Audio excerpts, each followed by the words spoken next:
Être dans l'instant présent pour accéder à la communication intuitive vous semble impossible à cause des murmures de votre mental.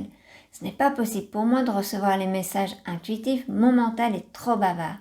Cette phrase vous semble-t-elle familière? Le mental trop envahissant est un frein à la communication intuitive que beaucoup d'entre vous avez. Et l'idée de bloquer votre mental omniprésent peut vous sembler quelque chose qui est impossible à réaliser. Même lorsque vous êtes occupé à votre tâche, votre esprit est ailleurs. Vous passez des films d'un événement passé ou imaginez une histoire à venir. En fait, vous ne devez pas bloquer votre mental comme vous le pensez, mais simplement être ici et maintenant, ni dans le passé à ruminer d'anciennes scènes de votre vie, ni imaginer les scénarios du futur. Au plus vous essayez de bloquer votre mental, au plus il sera envahissant. Testez et vous verrez. Mon petit truc, lorsque je veux me connecter à mon intuition et que mon mental est ruminant, c'est de le ramener au moment présent, en mettant par exemple mon intention à mon souffle pendant 1 ou 1 minute 30. Si vous débutez, peut-être que mettre votre attention à votre souffle, ça ne fonctionnera pas. En tout cas, pour moi, ça ne fonctionnait pas. Parce qu'à partir du moment où je voulais mettre mon attention à mon souffle, je commençais à le contrôler et ça m'amenait du stress. Donc finalement, ça ne marchait absolument pas. Alors, vous pouvez mettre votre attention, par exemple, au vent que vous ressentez sur votre peau ou sur le chant des oiseaux. Moi, c'est ce qui a le mieux marché pour moi lorsque j'ai débuté.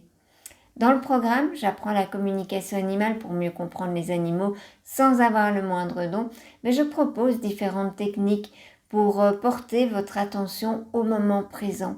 Vous choisissez celle qui vous convient le mieux, parce qu'une personne n'est pas l'autre. Entraînez progressivement votre intuition pour vraiment lui faire de la place à côté de votre mental. Ce n'est pas compliqué. Vous êtes tout à fait capable de le faire.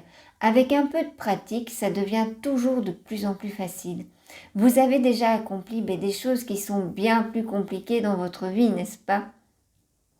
Ça en vaut vraiment la peine parce que en vous engageant à communiquer avec les animaux, vous percevez des messages clairs et précis qui vous permettent de vraiment les comprendre, de les comprendre réellement, sans humanisation, sans interprétation. Vous avez un outil supplémentaire aussi puissant pour apporter votre contribution à ce monde merveilleux. Si vous êtes prêt à suivre ma méthode qui est simple mais efficace parce qu'elle va vraiment en profondeur et pouvoir choisir parmi les différents outils que je propose à mes élèves, rejoignez ma formation J'apprends à communiquer avec les animaux pour mieux comprendre ses besoins sans avoir le moindre don. Vous avez le lien en descriptif de la vidéo.